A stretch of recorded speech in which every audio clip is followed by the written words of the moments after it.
right. I'm joined with Kassie Harris this week, fresh off Houston. So we're recording this, I think, 3 days post Houston Marathon with a big 12-minute PR. And so I wanted to jump on with you and kind of share this story so people could hear about the amazing weekend you had. So without giving everything away, you can tell your time and all that fun stuff, but without giving everything away, give us a little bit about Houston Marathon weekend for you.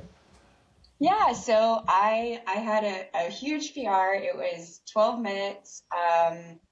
I beat my BQ for my age group by 8 minutes, and really just everything just came together like perfectly. I mean, it was an amazing weekend. It just icing on the cake, though. I feel like of just a really epic and an awesome like training block. So more than anything else, like that to me is like this, it just reinforced like it was successful, and Yeah.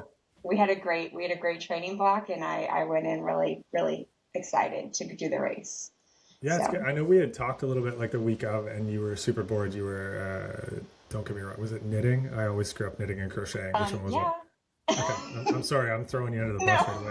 But, I I know knit you my were, sweater, like, yeah, there you go. There you go. I did not, clearly.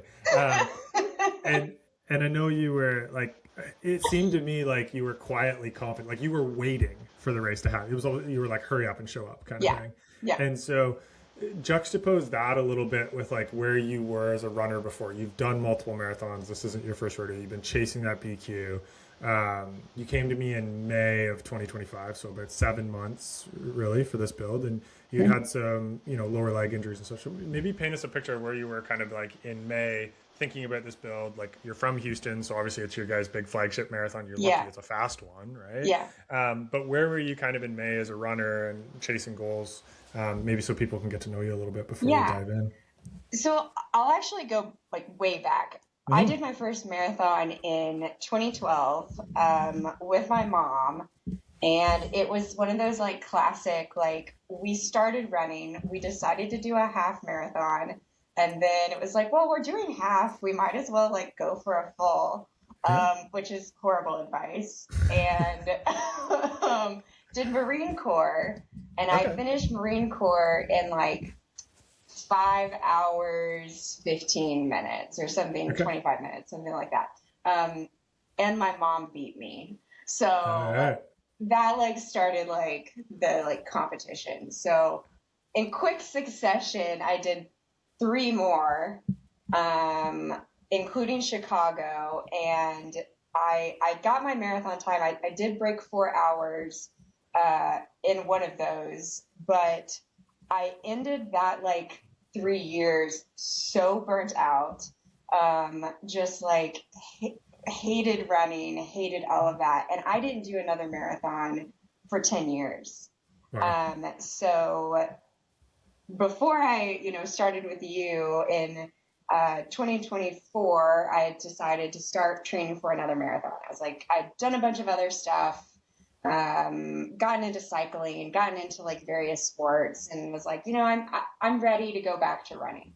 And I went into that training block and had a good training block, but I would say I followed some stock plans that had a lot of volume, a lot of speed work that I really hadn't done a whole lot of in the past, and ended up getting injured with like 6 weeks to go before the 2025 Houston Marathon. So in like end of November, I ended up getting injured. And so going into 2025, I knew I had the speed to do really well, but I was just like, okay, I'm nursing this injury. I don't know what's going to happen. Like, I'm just more hoping that I don't blow up and like I can actually finish. So, I did better than I think I expected in that 2025 marathon, but at the same time, I was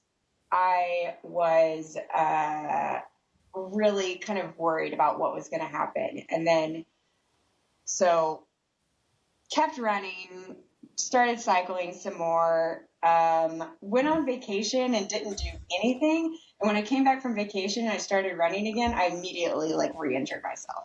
So that was when I contacted you and was like, I got to do something different. And we started working on like what was going to happen, you know, a plan. So, and yeah, went from there. So.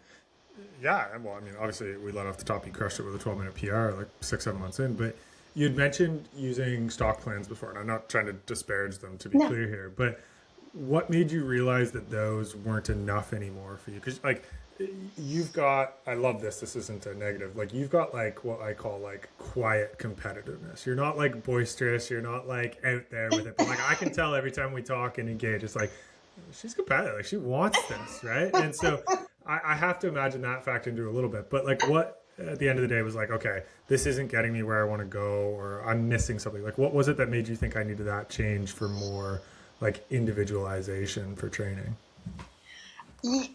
I think some of it was like, you know, most of the stock plans, when you start getting into like, I would consider myself like an intermediate runner maybe. Sure. And when you start getting into that, it's like the volume or the intensity or both is like really high. And I have a big birthday this year. I'm turning 40. So I feel like, you know, when you get to be my age, it's like, you can't do all of that. Like you kind of need to like be a little bit smarter. I do have to travel for work. I also like to travel for fun, and it, you know, being able, like I said, like you said, I'm quietly competitive. I also beat myself up if I miss runs. And so having some permission to be flexible to, you know, your group chat, you know, is going crazy today about like, what do you do if you miss runs? Like that's actually like good segue into this. But I think as runners, you know, we do beat ourselves up because we like following a plan. So having that permission,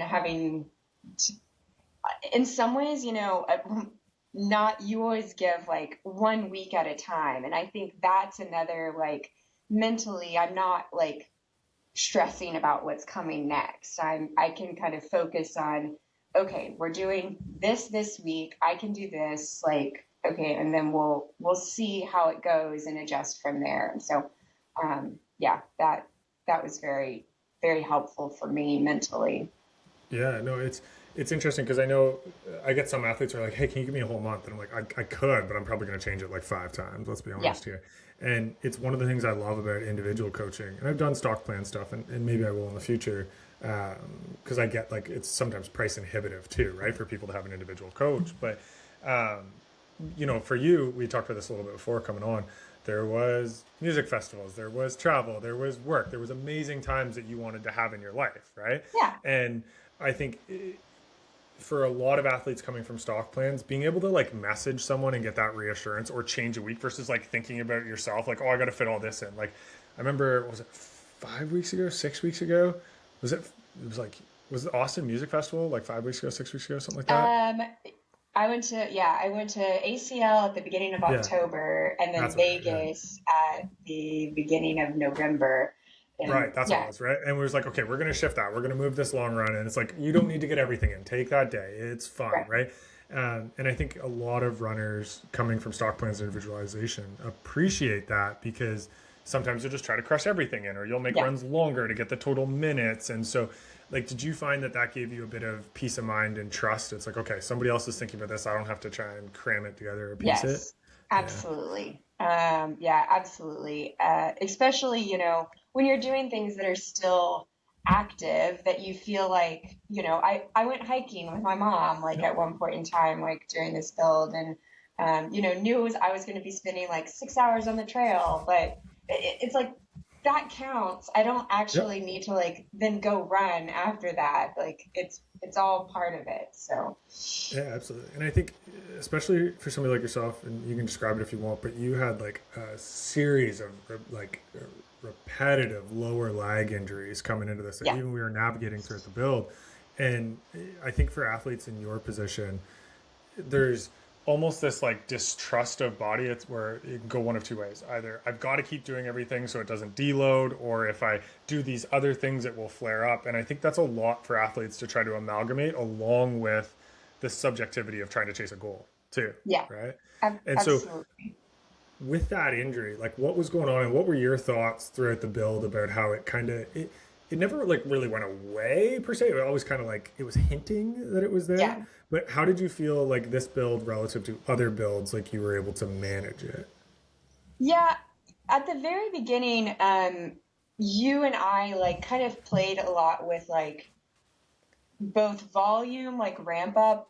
And I was even looking back before this, like looking at like just overall miles. And it was like, it was very slow at the beginning. We like were very, very cautious at a certain point. And then, you know, we would add a day of running versus biking and like see kind of how things went. And at one point in time, I know it was like, oh, we added one too many days of running. We need to like back that, you know, off. And we kind of settled on like a healthy, you know, pattern that worked for me that included some cycling. So to have that aerobic volume, but still, you know, keeping everything under control. So, that was very helpful for me because sometimes, you know, I would see that on stock plans, you'll see like, or, you know, run 3 miles or cross train. And I was like, well, we're never going to do the cross train. Like, that doesn't count. So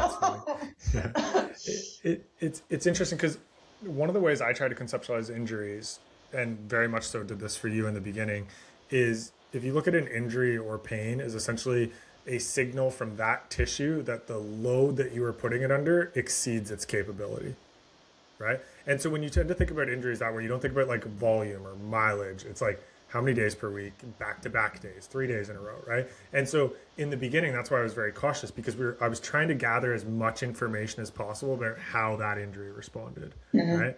And then that's what allowed us. This was what was great about you starting in May, not like September, right? Yeah. I think we took like 6-7 weeks to get through that, right? Yeah. But then we were able to settle on something where it was like almost, we would check in on it, but we never really had to ask or really modify in the kind of 12, 14-ish weeks for the build. Yeah. I think save one or two little times, but nothing crazy. Yeah. It played nice for sure. So yeah. What did you notice in this build? Because, you know, as you said off the top, like you've got some good experience. You've done this before. You've had injuries. You've had builds. What did you notice working together now that maybe wasn't like flashy or sexy or big workouts? Like I know you're in the group, so you've seen me talk about we don't need 20 milers, so we won't go on that because I get bashed for that sometimes online, but it's true. But like, what did you notice from your perspective gave you some of the confidence as we start looking ahead to Houston to show up and be like, oh, I'm actually kind of ready for this? I mean, I had watched your videos about like the different types of runs, and you know, I think you did one that was purely on marathon pace. And you know, this is my first time working with you for a marathon build, and so watching that, I was like, oh, I know what's coming. And so one of the things, yeah, you would have. I hadn't thought about that. I hadn't thought that people actually knew what's coming. Yeah, that's true. So you talked about this like big workout that you do, you know, 3 to 4 weeks before, before that marathon, for the actual marathon. So I was kind of like mentally preparing for this like big workout, and honestly, when we finally did that one, I was probably more nervous for that workout than I was for the actual marathon. That's awesome. That's great. So, and when that went well, it was just like such a confidence boost. So, and honestly, like I did it in some ways. Well, I didn't do it on the treadmill, which is shocking for me. Yeah, but that's true. I did. It had started to cool down by that point for you, though, like because it was summer and it's super hot down in Houston, right? Yeah, so it's horrible. So, I do like loops of Memorial Park. So I think I had to do like 9 loops or something. Yeah, don't plan them out before. Just show up and run laps. Otherwise, it's too much. Yeah. And anyway, so yeah, it was it was boring for a certain extent, but it went well. And yeah, that was a huge confidence boost. Yeah, well, it's funny. I hadn't even thought. I don't know why. Maybe I'm being an idiot, not thinking about it. But like, I hadn't thought that like athletes I coach or prospective athletes totally have an idea on how my builds, which is great. But it's funny because you knew it was coming. Yeah, that's good. Yeah, I think that one's really cool. I think one of the things we did, or you did very well, was you were like a rock star at nailing kind of your intensities and efforts throughout the build. Like, I don't think there was even a single time where I was like, "Whoa, Cassie, like let's ease that back up," right? I think you were really good about kind of nailing everything. Now, part of that is you did a lot on the treadmill, as we just said, right? So it's easier to just kind of lock in and forget it. It's like, what is it, the old George Foreman, like set it and forget it or whatever? Nobody under the age of like 25 is going to know what we're talking about, whatever. But like you nailed that. And I think that's one of the key things, especially for lower leg injuries, is they don't respond well to like high intensity load, no load, like hard day, off day, hard day, off day, or like, you know, those kind of things. Yeah. And I think that was one of the things you nailed, was like your intensity distribution, your tolerance, like, you know, integrating the cross training. I'm sure there was days you did want to complain about the bike or the treadmill, but you never did. Maybe you hated it. I don't know.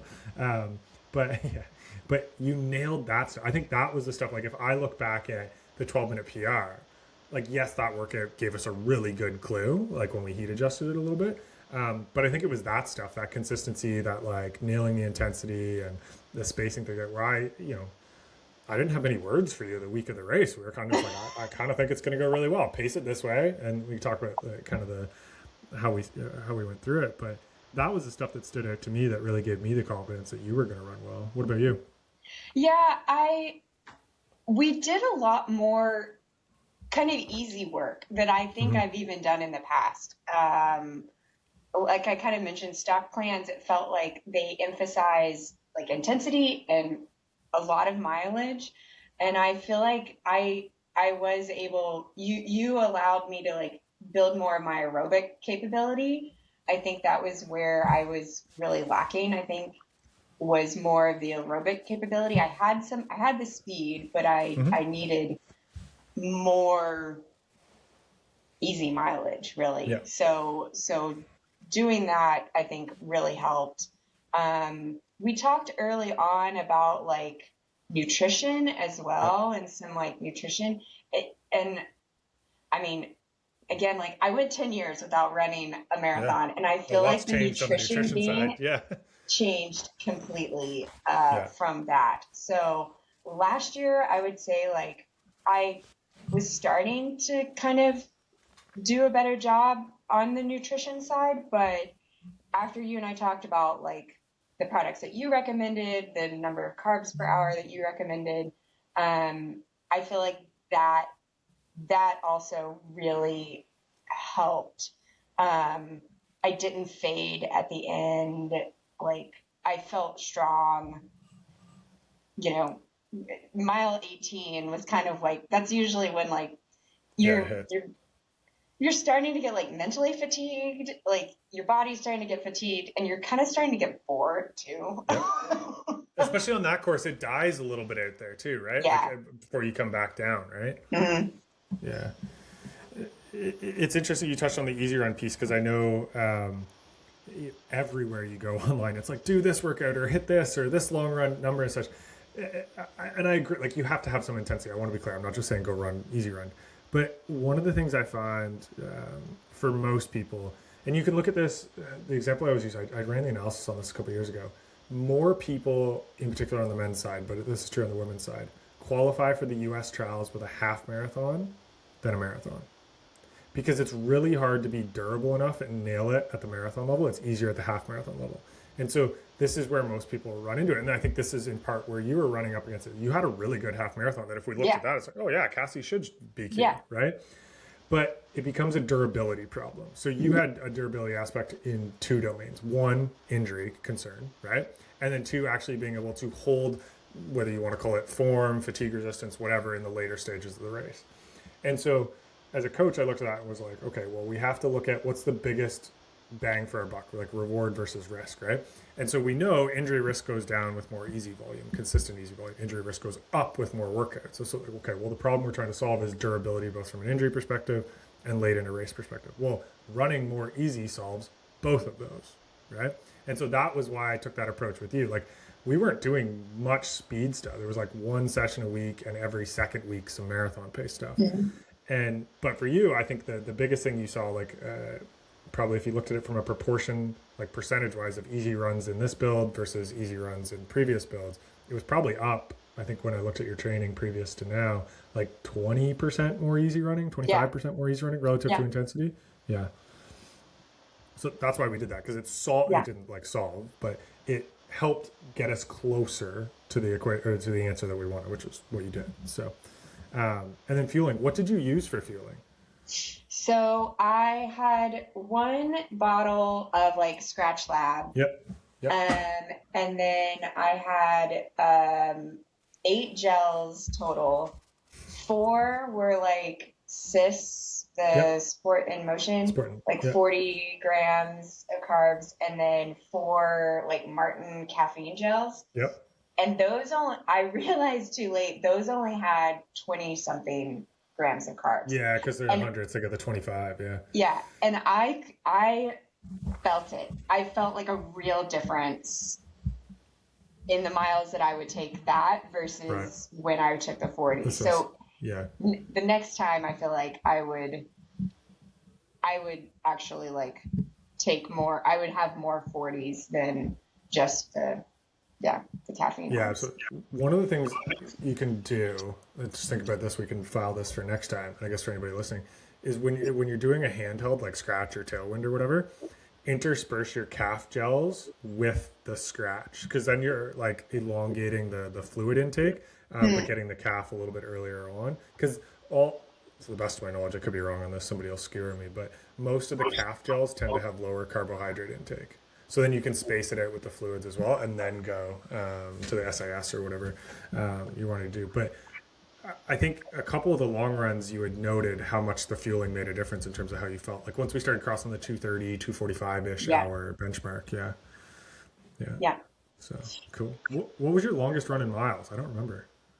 It was, I know time, but I don't remember. It was like right at 18 miles. That's what I thought, yeah. I've always done at least one 20-mile run. Yeah. I think the last build so going into Houston in 2025, I did maybe 3 20-mile runs, and one of them I did 20-mile runs, and then I got on a plane to Dubai. So I'm sure that's that crazy. Really helped. Yeah, that probably helps. Yeah.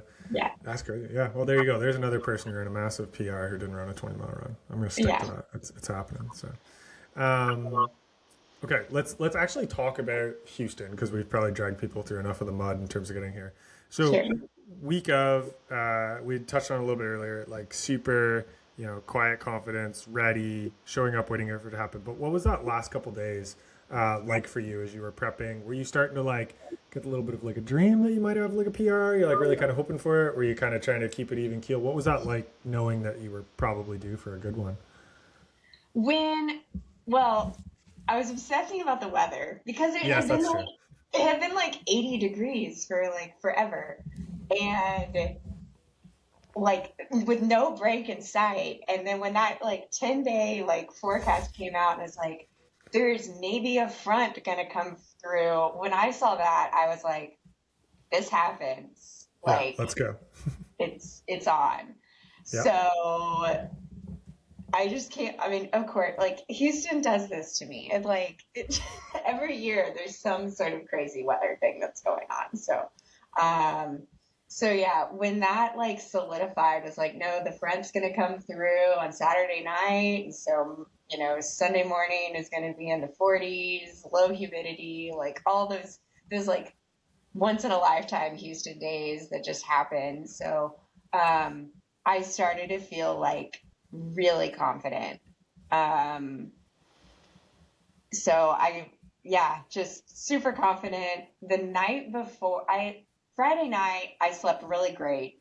Saturday night before the race, you mentioned puppies. So Yep. in the middle of all this, my husband and I had a dog. She's 6 years old. We adopted a 7-month-old Pit Belgian Malinois mix. I saw a picture of that. It's massive. Pure chaos. Yeah. And the night before the marathon, decided to sleep on my pillow, like kind of here.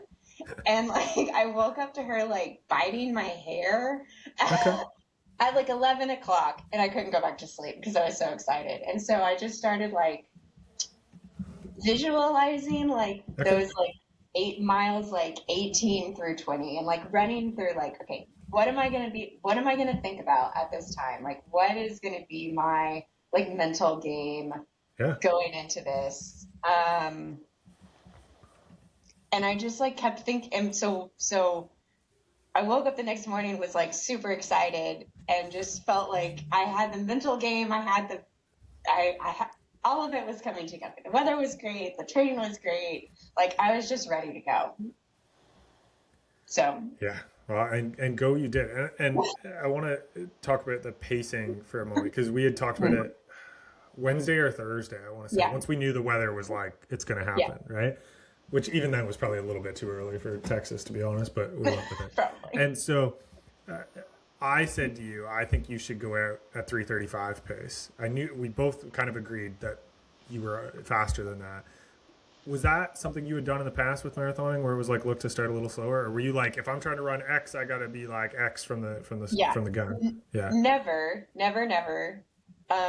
I think usually my plan was like, go out at whatever the pace, your goal pace is, and then if you can, maybe run a little bit faster and then hang on. Like, hold on, And so, obviously that doesn't work. I want to point out one thing. Like, your fastest mile of the race, not including the 0.25, was the 26th mile with 10 feet of elevation. Like, it's the second most elevation mile on that course.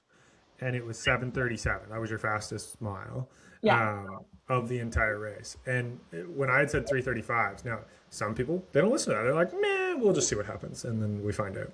I think there's a saying for that I won't say. But and so you, to your credit, like went out at 8:10s, 8:11s.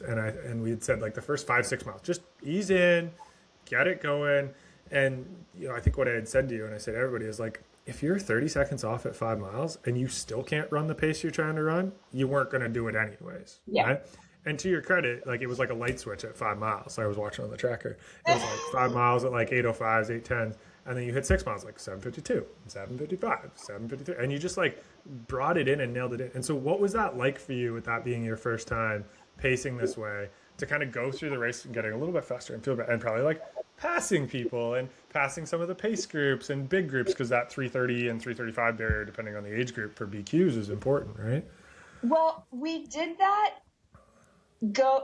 So we did one race in this build. We did a half marathon at the end of October, and I had just had like a really bad run. I think we had done a marathon. It was like 30 minutes of marathon pace, and it was horrible. I had come off like 2 weeks of travel, and I think I was a little bit sick, and it was just, I think that was probably the only time I was like, this is awful. Yeah. And so the very next weekend, or maybe 2 weekends after that, was going to be the half marathon. And I had told you I was worried about it, and you were like, well, just run it as a progression run. So in my mind, I was like, a progression run. So I'm going to start at my easy pace, and then we're going to like work our way down. So maybe I'll do like 1 mile at marathon pace. And then the day before, you were like, so I'm thinking you go out at marathon pace and then you drop down to half marathon. And I was like, that was not what I was thinking. And so we ended up doing that. And so you told me do 6 miles at like marathon pace, and then, drop it down to half marathon pace. I'm like, okay, well, we'll see how this goes. And that ended up going really, really well. I went out with the like 8-minute or so mile pace group, and then just kind of like eased it down, and it just felt really good. And so I guess for lack of a better word, like that helped me trust you. It was like, I Yeah, think he yeah. knows what he's talking about. Yeah, I appreciate that. Yeah. Yeah, no problem. Yeah.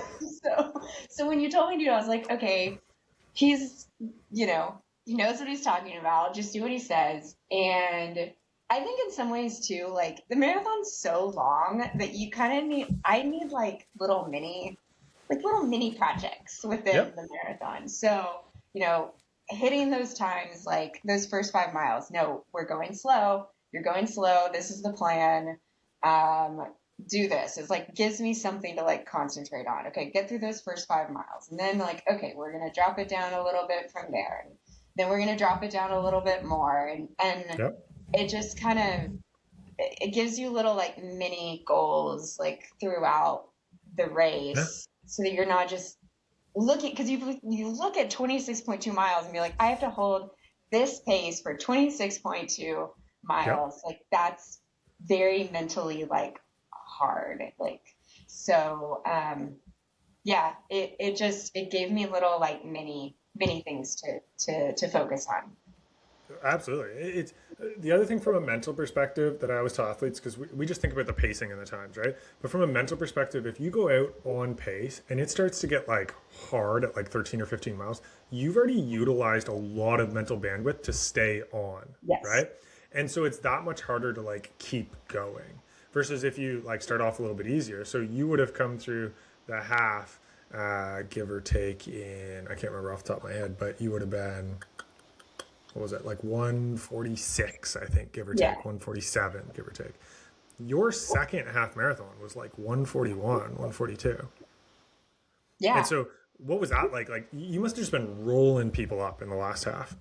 I mean, I know that like so there was only one pace group for my corral like in front of me when I started. There was 3:30 pace group and letting them go like at the Yeah, it's hard. beginning, just letting them go, knowing that like my goal is faster than them. That was hard. That was tough. I am, quietly competitive.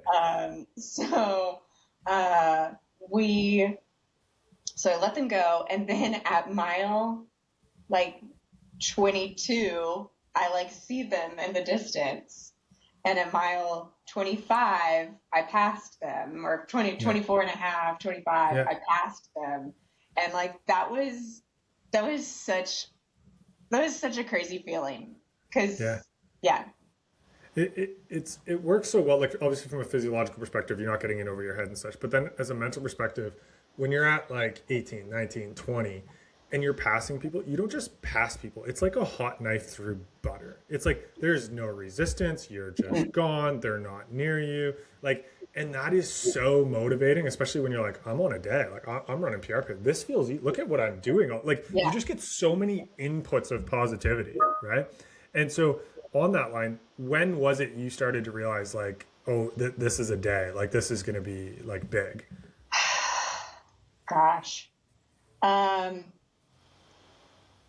the year before I mean, you were saying like when you're pushing the pace through like, and you get to mile 13 or 14 and you're already like, this is so hard.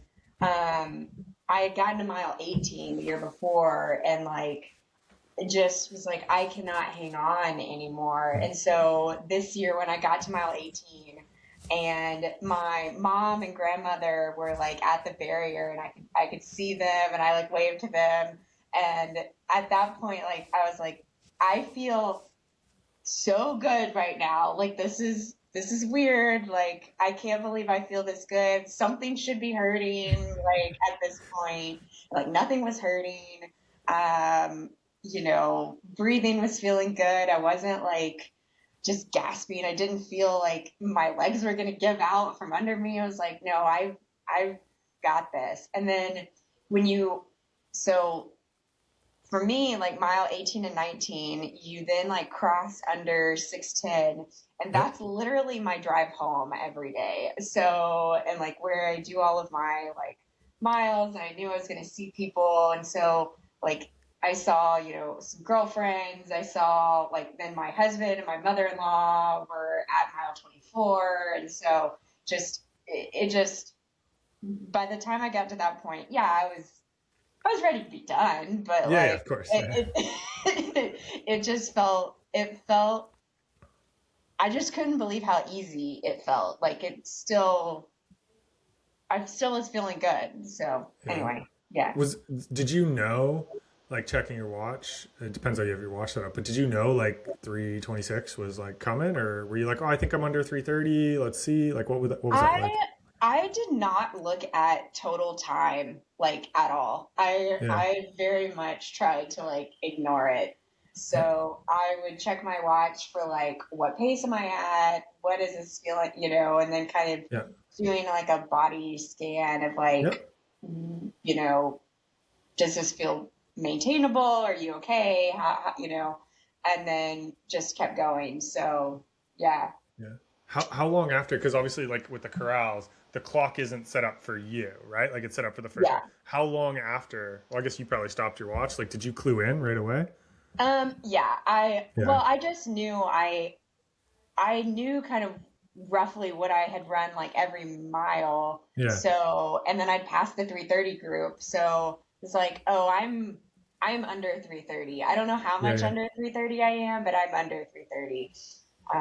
So Yeah. That's pretty cool. Yeah. it's And crazy. how long did it take you to catch up with like your husband and your mom and such? Because it's crowded at the finish line in Houston. Like it gets pretty Yeah. bogged down. Yeah. So they didn't meet me or my husband picked me up.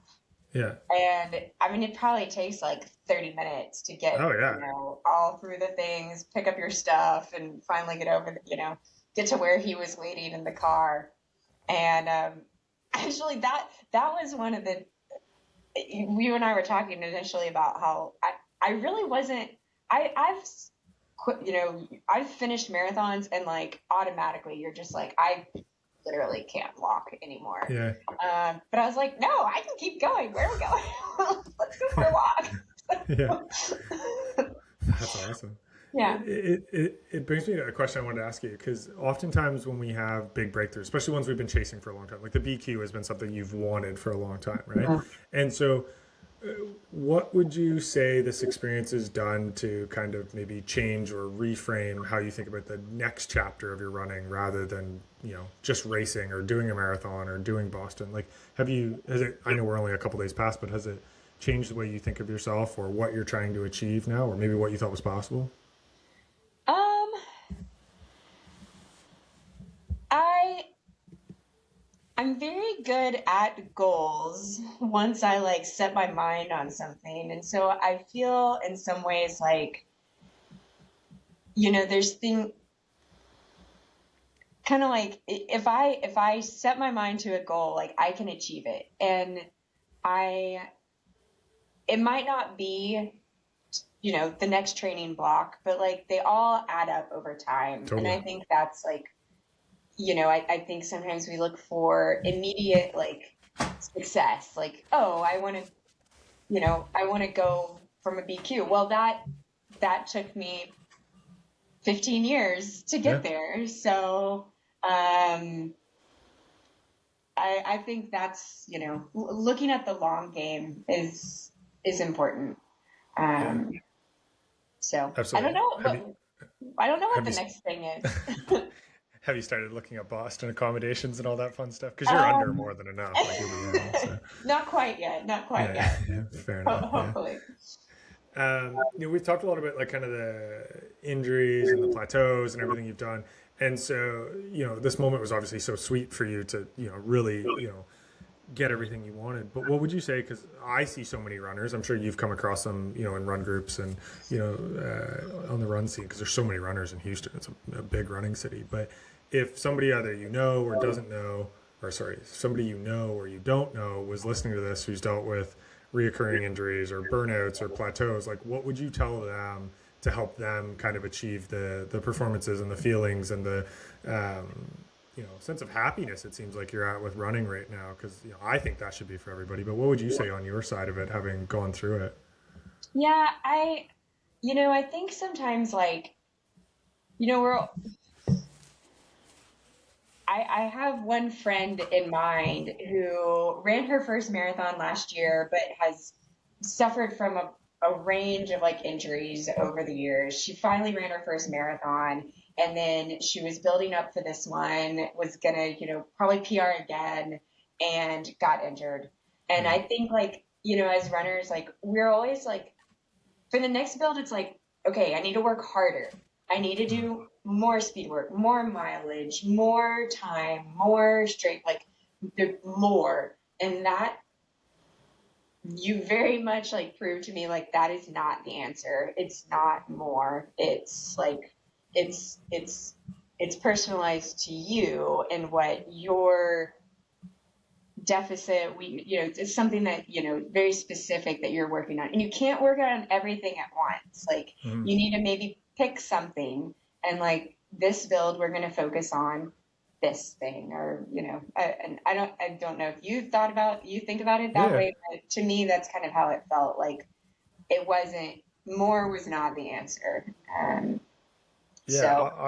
I always frame it as gap closing, right? So like anybody who's watched the channel hopefully has seen the series with knobs, right? So like that's at a very high level, right? I am going to do something at some point breaking down like a quote unquote, I don't mean this derogatory, but like normal person trying to do a marathon, because what he does is unachievable for 99% of the population.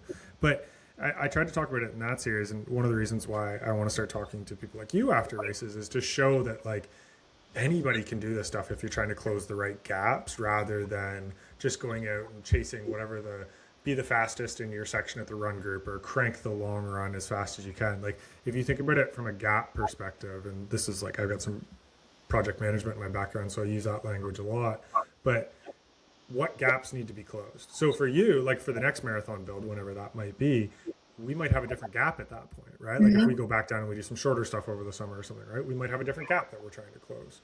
And I think that's the way to look at it. And I think that's the way, like when you're trying to train for anything, 5K, 10K, marathon, whatever, there's always gaps that athletes need to close. And, we talked a little bit earlier about what those were for you and how we went about closing them. But I think you're right on that. Thinking about that friend in particular, I don't know who they are, so I hope this isn't disparaging, but rather than chasing things from an absolute objective perspective, chase the personal gaps that you have, and the objective tends to take care of itself more or less, right? And so that's the way I thought about it for you. I was like, well, she's clearly got some aptitude. She's shown it with the half marathon times. She's got the desire and then wants to train. So I was like, okay, what's the gap to close?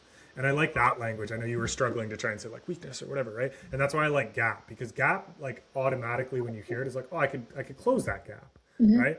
Versus like weakness or deficit, we inherently go like, oh shit, I don't want to hear that word. I don't like that, right?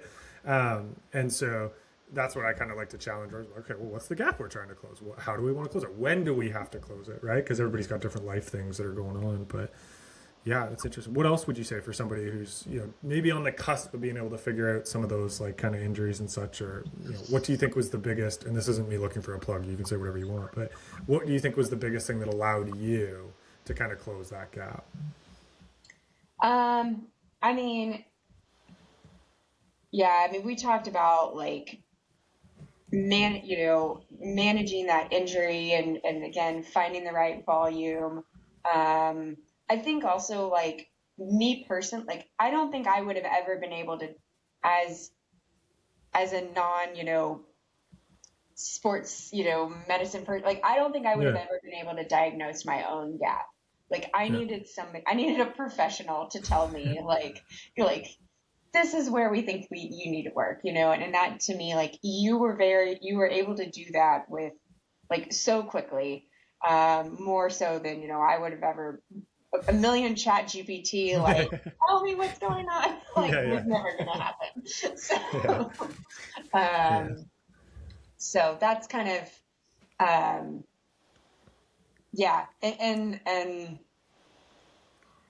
I think the other thing that I obsessed about like early on was my easy run pace. I'd signed up to run with a run group. In the pace that my marathon pace actually ended up like, I ran faster than that run group, like goal pace was. Every time. And their easy run pace was at least a minute to a minute and a half faster than what my easy run pace typically Yeah. is. So all throughout the season, I was getting texts from them, Kassie, when are you going to be here? And I'm like, maybe never. I feel so bad for this all the time. Like I got people that are like, oh, I train with this run group, and you had this at the start, and I was like, maybe we just don't. But there's like no nice way to, because there's like community and friends and like so like Yeah, I feel bad when I'm like that's not working, right? Um, but I think it's funny. And to be clear, I don't know anybody in your run group, so I'm not trying to be no, disparaging. it's But fine. it's funny when you look at race performances by somebody who does like what you did versus the run group stuff, and like if you were to look at just like their Strava or like Final Surge or something, it's like you'd look at them, they're training harder or doing more or whatever, right? And then you go to race day. It's like, well, who actually ran faster? And so then the question becomes, is it about what you can do in training or is it about what you can do on race day? And Yeah, I would argue for most people, like most people would come and be like, I want to get really good at training. Like I just want to crush everybody in workouts. It's like, I want to run this time or I want to explore my limits from a running perspective. And sometimes you got to take a step back like that, unfortunately, sometimes, because the social part of run groups is amazing. I'll say that. But yeah, oftentimes the negative comes on the performance perspective. yeah. I agree with that. Yeah, like it's nice running with friends, but um, you know, we've talked about like not doing a 20-mile run. I think their longest run was like 22 miles. Like, Yeah. I mean, no wonder I got injured, like Yeah. going into that. Like that just, that didn't work for me. So honestly, like permission to not do a 20-mile run was like pretty nice. Yeah. Yeah. And it's interesting too because like I've got this thing where I'm against the 20 mile run. I'm not saying you won't never do a 20-mile run, but it's just not a requisite, right? Yeah. Especially when you've got that risk reward cycle about the injuries, right? So it's like, could you do a 20 run? Sure, but is there a risk that you might miss like 5 days of training? Yeah, that's pretty high for you with the lower leg stuff, Yeah. right? So it's like I'll take a bunch of 16, 17, 18s, but training 5, 6 days a week consistently for like I think you were like 5, 6 days a week for like 18 weeks, 19 weeks, something like that, Yeah. like without fail, right? Yeah. I think maybe 1 week when you had the travel or something like that we Yeah. moved things, but other than that, it was just like boom, boom, boom, boom, boom, and then like if I think if I looked at your Strava graph before, it was pretty like that, right? Like there was no Right. like do all over the place, right? So that's cool. One, this will be an interesting question, at least for me, because I think weirdly, but I'm so far past like performing at a high level that I don't get any of these feelings anymore. And I find myself watching sports movies, and when I see athletes have big breakthroughs, trying to remember what that feeling was like nailing it like that.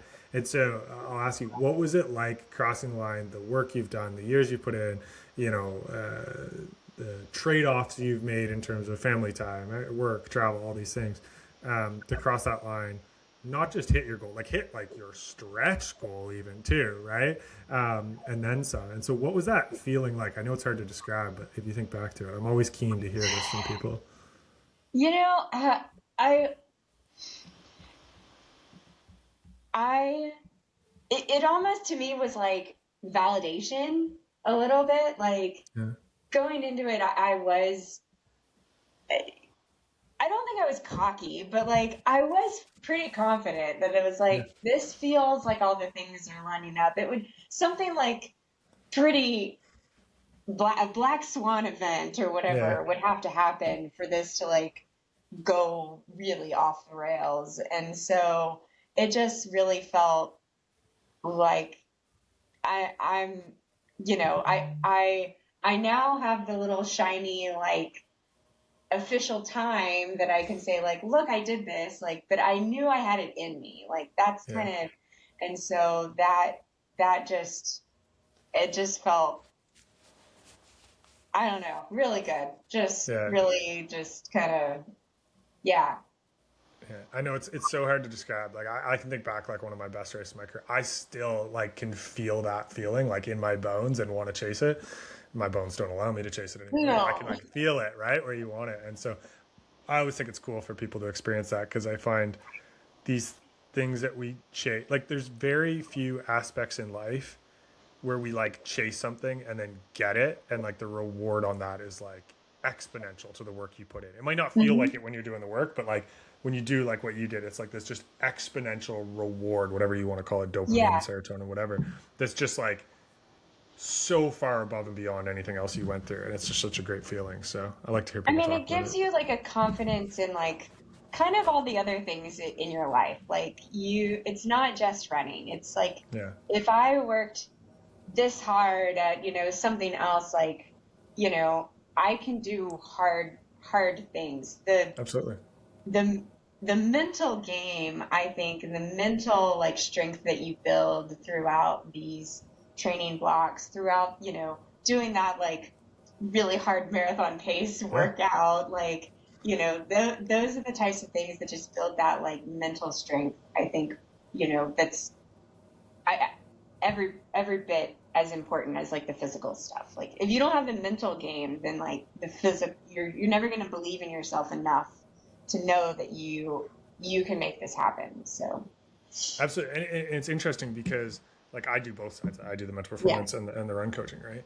And you can be rock solid mentally, but if the like physiological prep isn't there, it doesn't matter.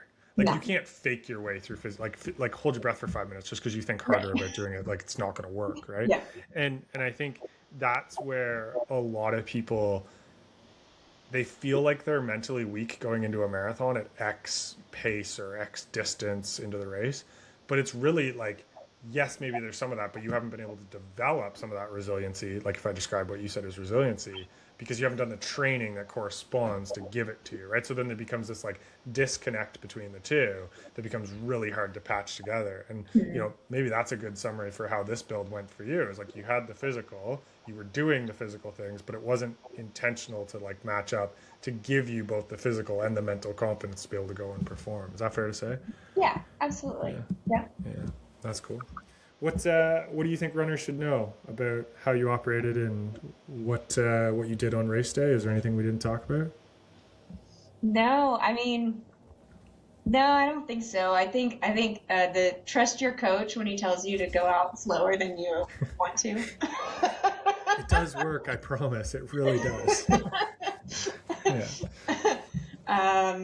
I You won't think go back now. Now that you've done it once, and it's like nobody ever goes back after they've done it. no, Yeah. no, and in fact, like my mother-in-law, like who's a paragon of the Houston running community, like former hurrah president, Oh like wow. she loves, yeah, I can't go anywhere without, someone knowing June Harris. Yeah.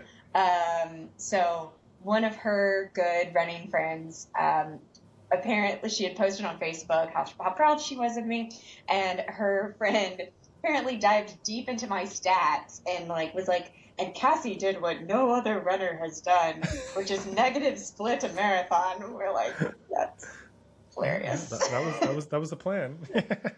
That's Yeah. awesome. Yeah, So cool. Well, yeah. yeah. Thanks for joining me, and obviously, congrats on the race. It was so great to see, and I'm thankful you made time to talk about it. So hopefully, others can learn from what you did, and they can go Oh, negative split and be patient and go crush marathons. absolutely. So thank Yeah, you. Thank you for your coaching this build, and I'm super excited about what's next. yeah. We'll have to plan that out and figure out Yeah, once you get off your break here. absolutely. Yeah, awesome. We'll chat soon. Thanks, guys. Okay. Sounds good. Bye.